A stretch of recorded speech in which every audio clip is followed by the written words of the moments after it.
Well, welcome back to another exciting night of graphing. Today we're going to focus on the reciprocal trig graphs. So we've already tackled sine, cosine, and tangent x, and I just want to remind you what the reciprocals are. The reciprocal of sine x is y equals cosecant x. The reciprocal of cosine x is y equals secant x. And the reciprocal of tangent x, that's the easy one, that's y equals cotangent x. So before we dive into these graphs, I found some beautiful dance moves that you can use to help yourself remember what these look like. So take some time. You don't obviously have to copy this down, but you know this is what sine, cosine, tangent should look like, etc. Y equals x, x squared. And you'll feel free to try those moves out at the next dance. I'm sure they'll be a big hit. Alright, so before we graph, you might be thinking, darn, I don't even know what the word reciprocal means. So let's refresh our memory and make sure we have this down. If I say 1/2, the reciprocal of 1/2 is 2 over 1. If I said 4, okay, now it's easier if you write it as a fraction. So I'm going to say that's 4 over 1. The reciprocal of 4 over 1 is 1 over 4. So when we say reciprocal, we're really just saying flip our fraction. Now, most importantly, please make sure these are in your notebook. Here's our big deal. If I say 0, 0 is really 0 divided by any number. If I try to take its reciprocal, any number divided by 0, and you try to type maybe 4 divided by 0 or 5 divided by 0 in your calculator, you're going to get a nice error message.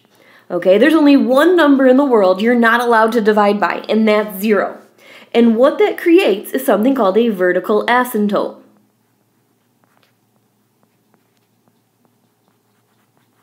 So again, let's make sure this is starred in our notebook. If I have a 0 over number and I flip that and I get a number over 0, if I try typing it in my calculator, for example, 5 divided by 0, it will tell me error. And graphically, like we said, that's going to make something called a vertical asymptote. And we've seen asymptotes before. We're going to make a nice vertical asymptote at that number. Now let's go backwards. When if I have, let's say, a number over 0, and I take its reciprocal, I'm now going to get 0 over a number. And 0 divided by anybody is fair game. That answer is 0. For example, 0 divided by 6, that's legal, that's 0.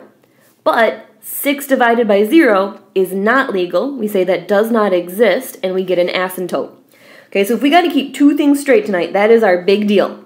0 on the bottom doesn't exist, creates an asymptote. 0 on top gets us 0.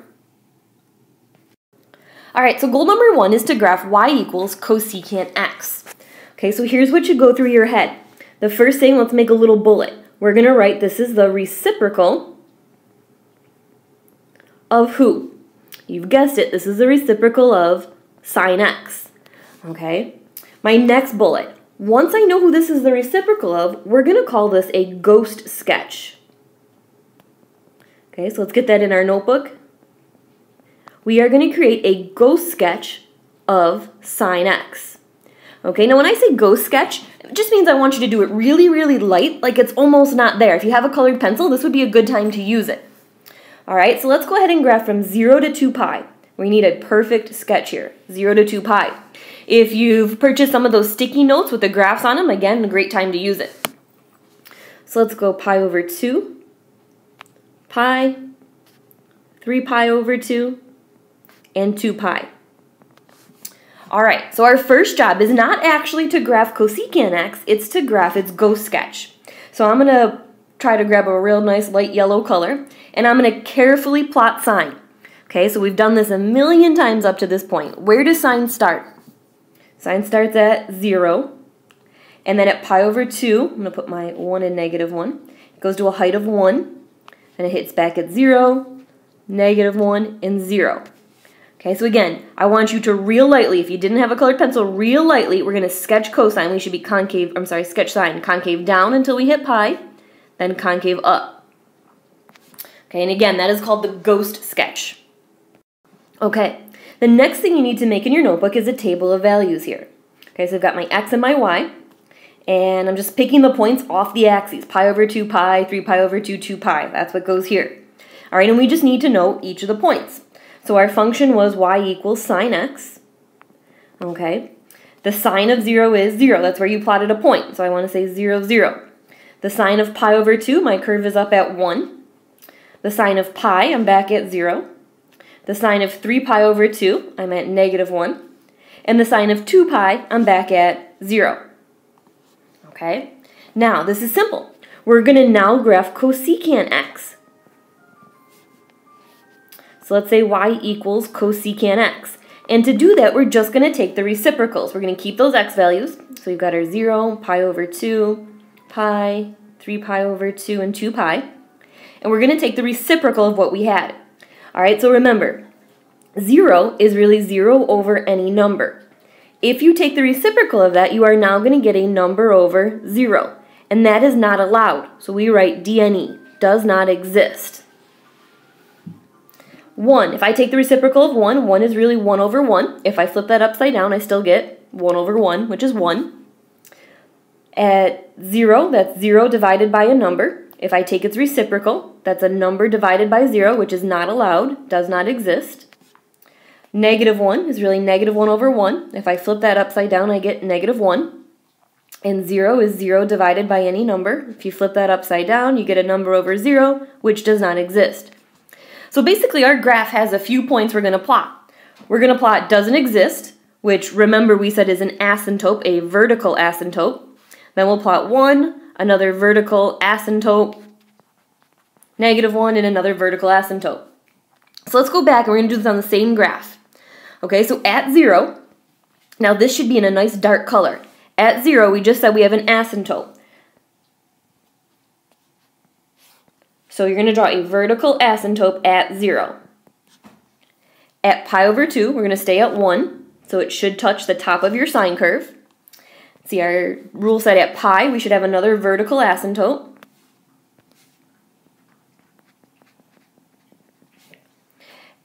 Looking at my table, at 3 pi over 2, I should be at negative 1, so I should be touching that ghost sketch a sine. And then if you follow, at 2 pi, we said we have another vertical asymptote. Okay, so right now we basically have 2 points and a bunch of vertical asymptotes. We can plot a few more points. Let's say, I'm going to go back down here, and I know 30 very well. Let's say I use 30 degrees. The sine of 30 is 1/2. So if I take the reciprocal of that, the reciprocal of 1/2 is 2. So at 30 degrees, I should be at a height of 2. Now remember, this is 90. Pi over 2 is 90, so 30 falls before that. So at 30, I should be at a height of 2. Okay, I'm going to do another one. I'm going to do, let's say, I'm going to do 120. I lied, 150. All right, the sine of 150 is the same thing as the sine of 30. My reference angle is 30, and the sine of 30 is 1/2. That means at 150, I should also be at 2. Okay, now where does 150 fall? Well, 150 falls between 90 and 180. That's also going to put me at a height of 2. Can you kind of see what this graph is going to look like? It's going to look like this. Okay, and this one down here, if we plot more points, is going to look like this. Okay, so this is what cosecant looks like. It has an asymptote, then it's concave up, asymptote, concave down, asymptote. And you'll notice, do you see where you had a max? And that's what I want you to label. The max of your sine curve for your ghost sketch is now the min of your cosecant graph.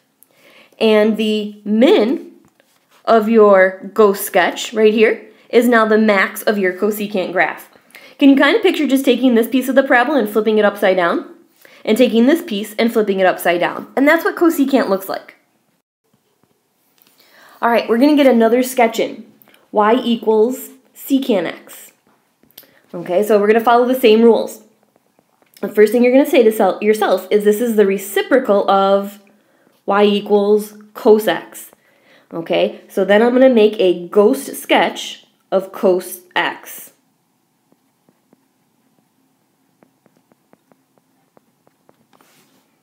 All right, so let's get our axes drawn. I've got my pi over 2, pi, 3 pi over 2, 2 pi. We go up to 1, down to negative 1.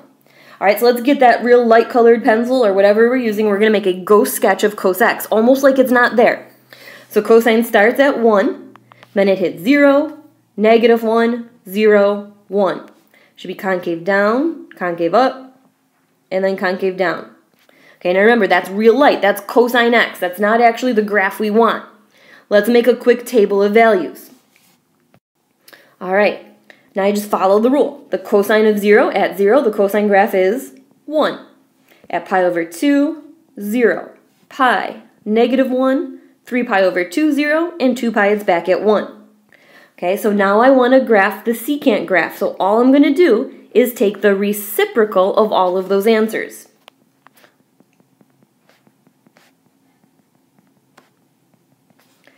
So simple enough.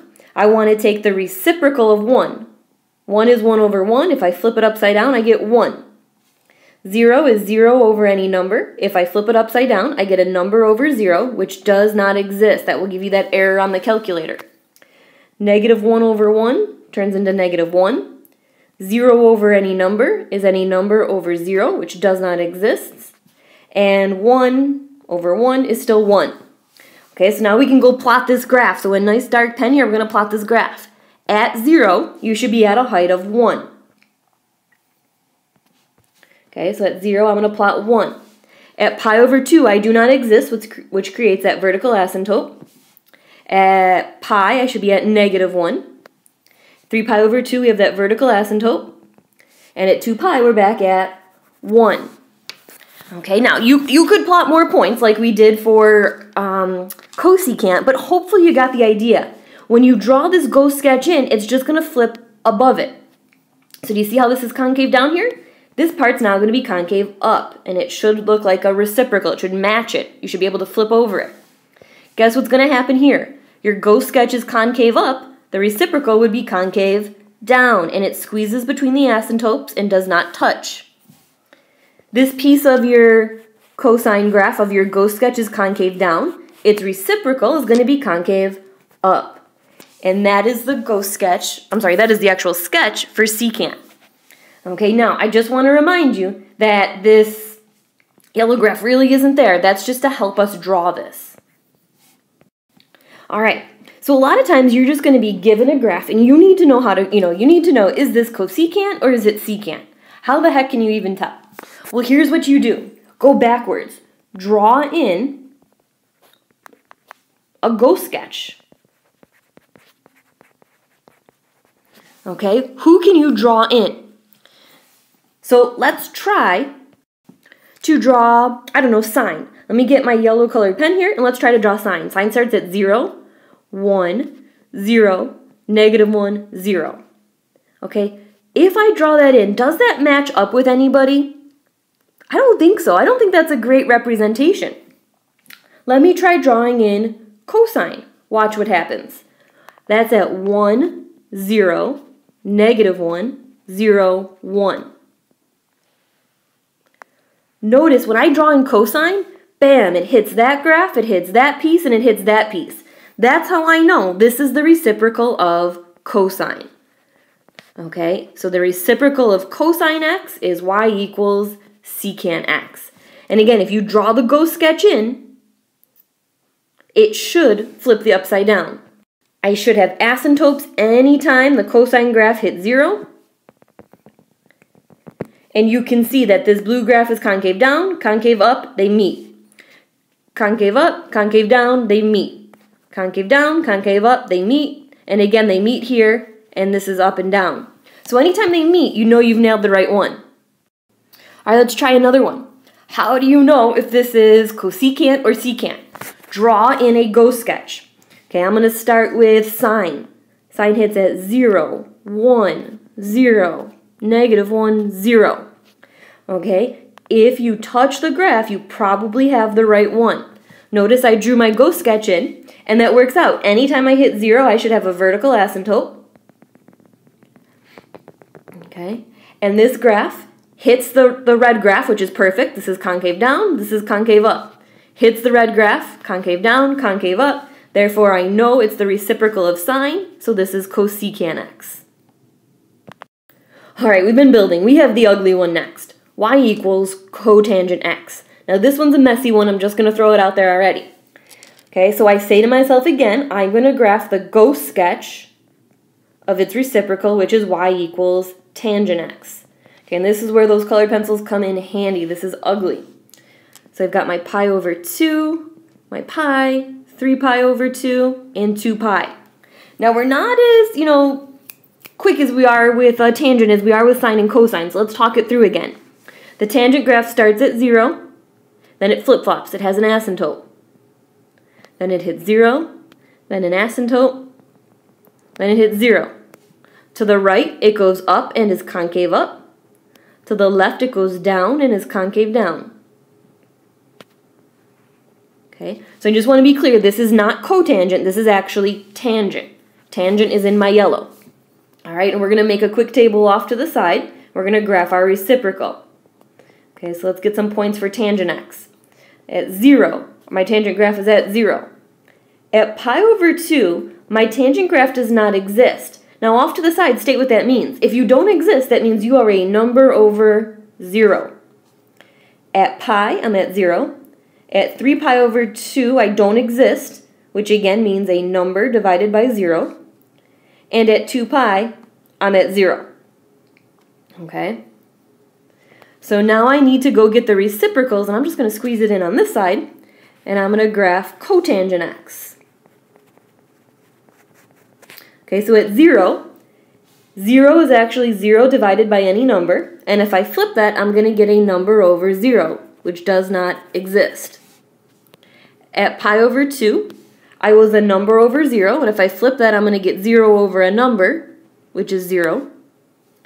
At at pi, that's 0 over a number, and if I flip that, I get a number over 0, which does not exist. 3 pi over 2, if I flip that, I get 0 over a number, which is 0, and at 2 pi, I get a number over 0. Okay, so do you notice that they're alternating just like cotangent did? They're just doing the opposite. All right, so now in dark pen, or a different color, we're going to draw in cotangent. At 0, you do not exist, it says, so you should have a vertical asymptote. At pi over 2, you hit 0. At pi, you have a vertical asymptote. At 3 pi over 2, you hit 0. And at 2 pi, you have a vertical asymptote. Okay, you're doing the complete opposite. Now, just like we said we're doing the opposite, instead of going up on the right, down on the left, it does the opposite. It goes up on the left, down on the right. Up on the left and concave up, down on the right, concave down. And that's a graph of cotangent x. Now that one's a little easier to pick out because it actually looks like tangent, it just goes the opposite way. Alright, so in a quick summary of the graphs, I just want to remind you in this first graph, the purple graph is the actual graph. I just help it by drawing this curve in, and whoever I hit, then I know that's my function. If I hit the graph and it works for sine, then this is the reciprocal cosecant x. Here, when I hit the graph, I'm drawing in a ghost sketch of cosine, so I know this is secant x. And like I said, tangent is hopefully obvious. Tangent is actually in red. Cotangent is in blue that I'm just going over. That's actually my cotangent graph. And it just helps to draw in that ghost sketch. All right, we need to work on a few exact values with our reciprocals here. Okay, so question 1. We want the cosecant of pi over 3 plus the sine of pi plus the cosine squared of 0. So let's just slow down on each of these. Here's what I'm thinking. I'm going to quickly turn this to degrees. You can multiply by 180 over pi, or hopefully you know by now that pi over 3 is 60 degrees. So the question says, what is the cosecant of 60?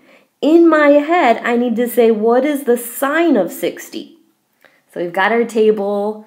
Sine of 30 is 1/2, sine of 60 is radical 3 over 2. But because I want cosecant, I have to take that answer and flip it. So 2 over radical 3. And then I'm going to rationalize it and say that's really 2 radical 3 over 3. All right, plus the sine of pi. Now pi is a number I find on my curve. Okay, and again, you should be able to close your eyes and picture this in your head. Sine starts at 0, goes up to 1, then comes back down to 0. So the sine of pi is 0. Cosine of 0, another one you should be able to picture in your head. Picture that cosine graph and start at 0. At 0, how tall is cosine? Cosine is 1. And now, use the squared. Now it says take that answer and square it. So I've got 2 radical 3 over 3 plus 0 plus 1. Okay, now let's talk about common denominators. 2 radical 3 over 3, 0's gone. Another way to say 1 is any number divided by itself, so 1 is really 3 divided by 3. Would you agree with that? 3 divided by 3 is 1. And now that I have common denominators, I can add these together. 2 radical 3 plus 3 all over 3. Alright, let's try another one. The secant of pi over 3 plus the tangent of pi plus the cosecant squared of pi over 6. Okay, so let's slow down. Let's put this in degrees. Times the 180 over pi, that gets me 60 degrees. Now think cosine. What is the cosine of 60? Picture that table. Cosine of 60, sine of 30 are the same answer. That's 1/2. And if I want secant, I'm just going to flip it. So hopefully we're thinking 2. Tangent of pi. Okay, pi's on my graph. Okay, so picture tangent. It starts at 0, then it has an asymptote at pi over 2, and then it hits 0. So that's a nice one, plus 0. Cosecant squared of pi over 6. So let's go degrees first. Pi over 6 is 30 degrees. Ignore the squared. Cosecant goes with sine. The sine of 30 is 1/2. Cosecant tells me to flip it upside down and get 2. Now don't forget to square it. So I get a plus 4. So I have 2 plus 0 plus 4 for a total of 6. Alright, well that's a lot to take in tonight. Hopefully you have some nice graphs, and I'll look forward to seeing you tomorrow. Have a great night.